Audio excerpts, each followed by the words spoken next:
Hello everybody, my name is Christopher. Welcome to Brave the Wild. Today we are doing a review on the Gerber Doubledown. I have wanted this knife for such a long time. I finally got it in my hands, so let's get started. Okay, starting with the ballistic nylon sheath. It is extremely durable. It is extremely versatile in the sense that I can adjust this MOLLE webbing here to carry it with a wide belt or a narrow belt, and then I can take this MOLLE webbing, I can put it on my 511 Rush pack, and away I go. Piece of cake, really nice nylon sheath, very durable. I love this flap right here. Let's get into the blade. As you can see here, it's not a whole lot to carry around. I weighed it in at about 18 ounces. Very easy to haul around. You don't actually need the sheath if you don't want to take it. You put it in your pocket, you throw it in a backpack, you're good to go. Okay, let's get started on the design of this here. Basically what you're going to want to do is give a little bit of a squeeze right here, flip that up, open this up. Then you've got these two tabs that I'm sure everybody's been talking about. You open up those tabs. I like to point the knife away from myself for obvious reasons. And then you're going to hear a good couple of clicks there. Once you've got that locked in place, you're going to go back up to here. Now you're going to want to give that a squeeze. I squeeze and smack it down. You're done. Piece of cake. I have heard some people talk about when they're chopping that they've squeezed and this has come undone. That has not been an issue for me. I don't squeeze very hard. I kind of have a loose wrist, so not really a problem. Now, when you go to close it, I'll tell you, this thing is all about safety, which is something you absolutely need when you're doing campcraft, fieldcraft, bushcraft, whatever the heck it is, or survival. You're going to open this up here, give a little squeeze, again, ooh, a little tough there, and then, again, nothing's going to happen. That comes open and you're chopping, nothing's going to happen. This isn't going anywhere. This isn't a butterfly knife. You're going to squeeze here, go like this, bring it around, boom.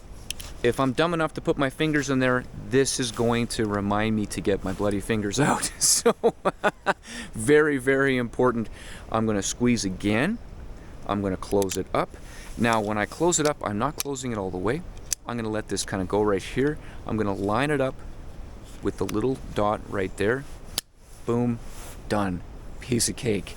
Deploying this knife is very quick. I mean, I'm not talking self-defense quick. I'm not going to use it for that. But it's not taking me forever. I'm not putting it together. I'm not assembling it. Fantastic blade. Other than that, I'm not going to bore you with the specs. You all know at this point, if you've checked this out, that this is a pretty big knife. It's a 420HC high carbon. I found the blade retention to be quite good myself, and the ease of sharpening was really nice as well. So what we're going to do next is get into the field testing of this blade. We're going to do some light chopping, some heavy chopping, some batoning. We're going to do some feather sticks, and we're going to get a fire going. Stay tuned. Okay, let's get started, see what we can do here. All right, we're just gonna work this down slowly, safely. Try not to get myself killed here. Boom. Okay. All right, now let's work on this right here. There we go. So the one thing I've noticed here is you definitely want to swing towards the sweep here, the belly of it. You don't want to swing and chop right there. You want to try to chop right here. Let's keep going. Nice. Good. That light stuff off of there. Okay.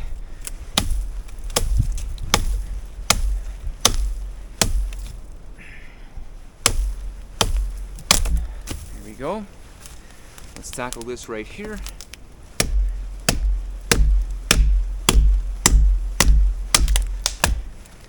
There.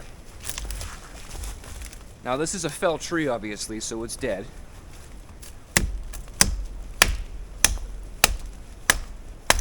There we go.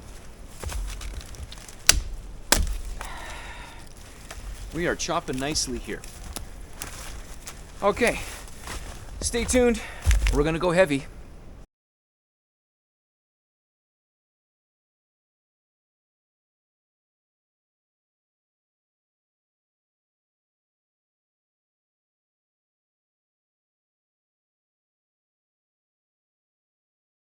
All right, we're going to continue on. As you could see from the slow motion footage, this knife's got the capability of getting pretty deep if you really focus your swings and get it in the right spot. So let's keep going. This is pretty extreme. In all honesty, I would not chop something like this normally. This is just a lot for this. This is too much, but we're here to have fun. We're here to experiment and see what it does. Now I went ahead and wet my hand in the snow because it makes a big difference. So let's keep going.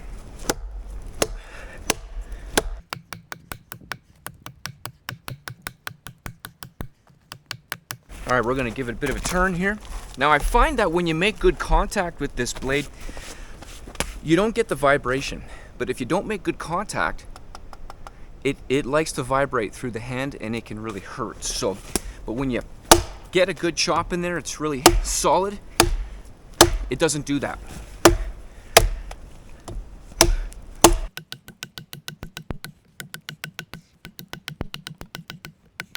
Now, by no means is this going to replace an axe or even a hatchet, really.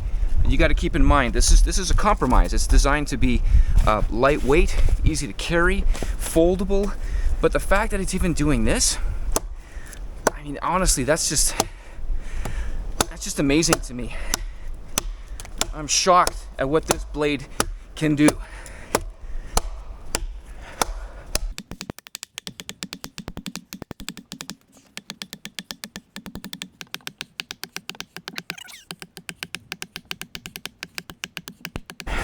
Here we go. We are just about through. We're just about through.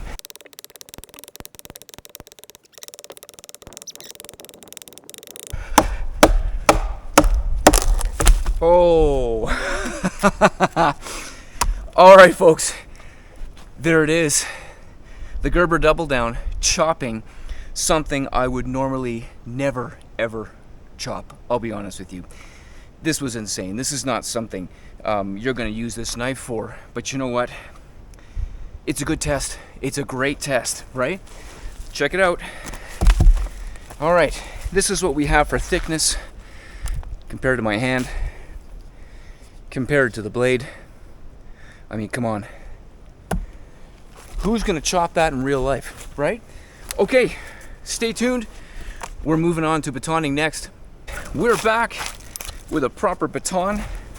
Let's go ahead and use it. Here we go. Oh, what am I doing? Gotta get the order right, hey? Okay, now they say they've got this jimping on the top to help things baton better, but I haven't really noticed a difference between that and a smooth finish, so we'll just play with it and see.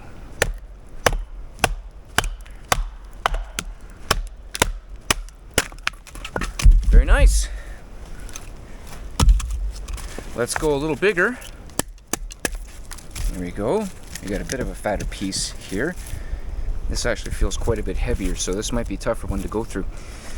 All right. Nice thing about this is you can kind of start it on the edge, and then you know it's definitely there. Okay, here we go.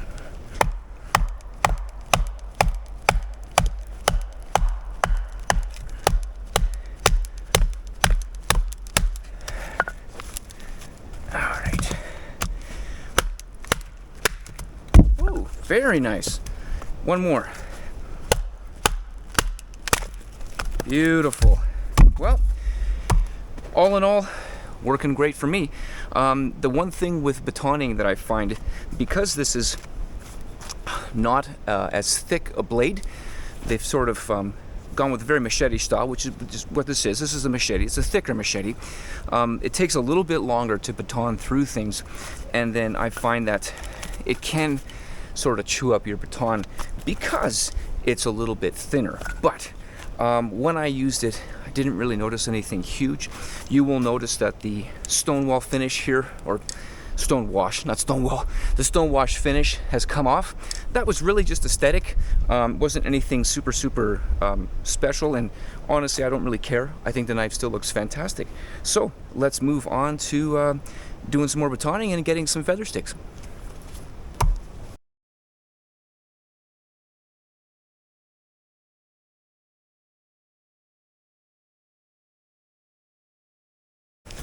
Okay everybody, we're back.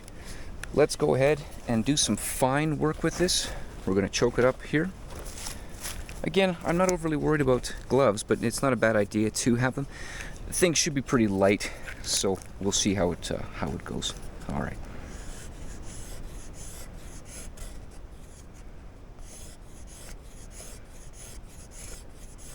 Got a few knots in here, so it will catch a little bit. But I mean, this is very easy to do. This wood is pretty dead, so of course it's not. It's hard, but it's not like really hard wood.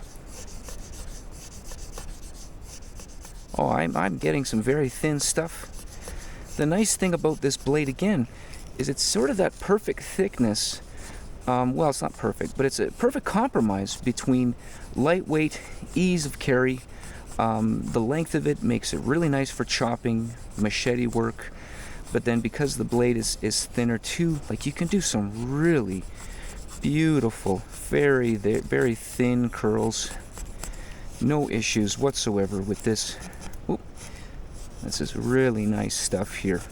Even if I didn't want to choke it up, let's just see what happens. Like, take a look at that. That's very nice. I can get something started with that very easily. Let's go back on the ergonomic section of the handle here, and let's see how it feather sticks here on that spot. Okay, let's go ahead and try that out. So I'm holding it a lot further away. I don't have the same leverage, but you know, in all honesty, this isn't really stressful for me. I've got hand injuries, so usually I really feel it in my hand as soon as something is tough.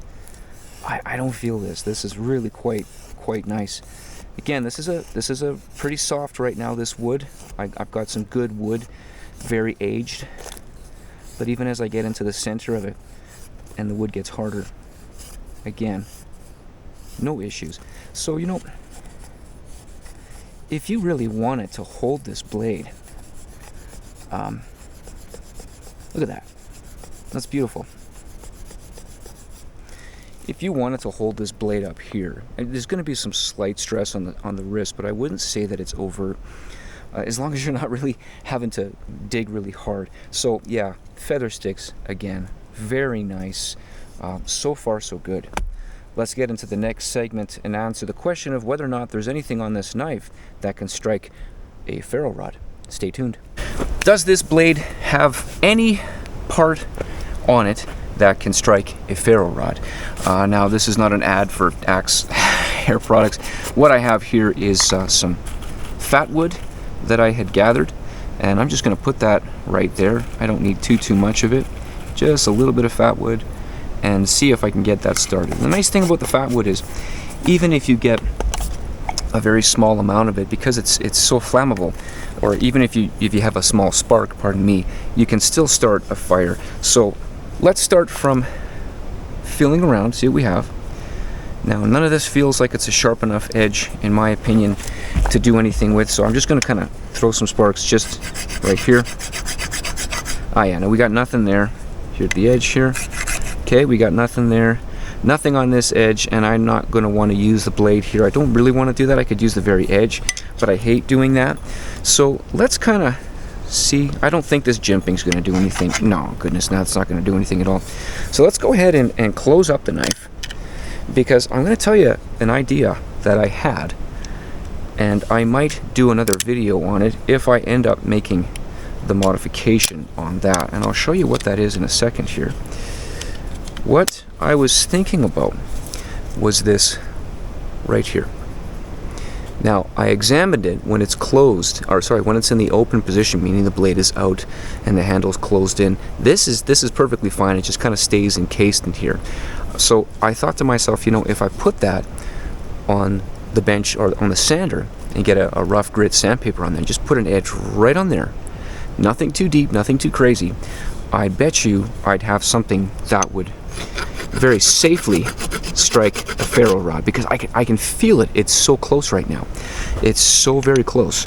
It wants to, you know, it almost wants to bite, but they had rounded it off just a little bit too much. So that answers the question as to whether or not at this point the Gerber Doubledown can strike a ferro rod. It can't, right out of the box, factory, but that's okay. I mean, I always keep my striker on here anyways.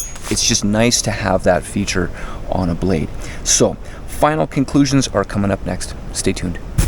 All right, everyone, we are back. Final conclusions on the Gerber Doubledown. We're going to go into a few more details here, but I'm not going to bore you to death with too many details. Things I really, really liked about this blade. There was a lot of things to like about it. First of all, I love the weight for the size of knife. 18 ounces is incredible. I love the ergonomic handle. I do have a negative to that. I'll express in a moment. I do love the safety features of it, the way you can't close it on your hands, the way, you know, even if this opens, it's not really the end of the world. I really, really like the knife with the safety features, absolutely. 420HC. Now, there's some 420HC knives that can hold their retention a lot better than others. I found that this one scored pretty high, in my opinion. With the size of blade that this is, it's important to keep in mind that you're going to be using different sections a lot harder than you're going to be using other sections. So I treat this knife like I do every other very, very large, long blade, as if I'm using two different knives at least. So when I was chopping, I fully expected that this was going to dull. And as I feel it, quite honestly, I mean, this isn't shaving sharp, but this is still very, very usable sharp, and I always keep a sharpener with me, so this is nothing for me to put a new edge on that piece of cake. Now, the rest of it here, as I did sort of the feather sticks with, again, this is still just as sharp as it was when I started using it, practically. It's a little tiny bit duller, but overall, the 420HC, it's not a super steel. Important thing to keep in mind. It's not going to have the same edge retention necessarily as some higher end 1095s, but at the same time, it's very easy to sharpen, and it's very resistant to rust. So I really, really like that about the knife. And again, I went with that stonewash finish because I didn't mind. To me, it's nicer than kind of seeing all this stuff with the black powder coat. It tends to stick. Stuff tends to stick on there, I should say. But yeah, that's my conclusions on the knife. I think it's fantastic. Now, the things that I would love Gerber to see on this, not that they would care about what I have to say, but I'm going to express my opinion anyways, because that's what the review's all about. If you look at the strong arm here, which is one of my favorite knives, it's got that beautiful rubber coating on there, which it makes for a phenomenal grippy blade. You can't beat the grip on the strong arm. I've never seen a knife on the market that beats the grip of the strong arm. What I would have loved to see, for two different reasons, is on this rough stuff right here, I would have loved to see that same rubber compound on there. And the two reasons for that, obvious. The first one is that it's going to give it better grip. But the main one, and the big one that I found with this blade, because of its design, because things are actually separated and there's gaps, things resonate, vibrations travel, and I found that when I was chopping, my pinky started to really kind of hurt and almost go a little bit numb because of the impact. And so, you know, I had to kind of shake it out, give myself a break, which I understand is completely understandable. This is not a single piece of steel, but if Gerber would have put that rubber compound on there, I would have been willing to pay, you know, whatever it would have cost extra to have that on there. I do find that the value of this blade is very, very high. I'm not going to talk about what the price was. I've seen it, you know, all across the map. I'm in Canada here, so it's going to be different for me anyways. But I think it's a great knife for the price. I highly recommend it if you want something for backpacking, something that can do a lot of different things, not really amazing, but very, very well, and something that's very durable, because I have used this before this review, and I have not been able to damage this thing, and I have batoned some really large things that were just stupid to baton. Haven't been able to wreck it. So I hope you enjoyed this review. If you did, please like it. Feel free to subscribe if you want to, and get out and brave the wild. God bless you.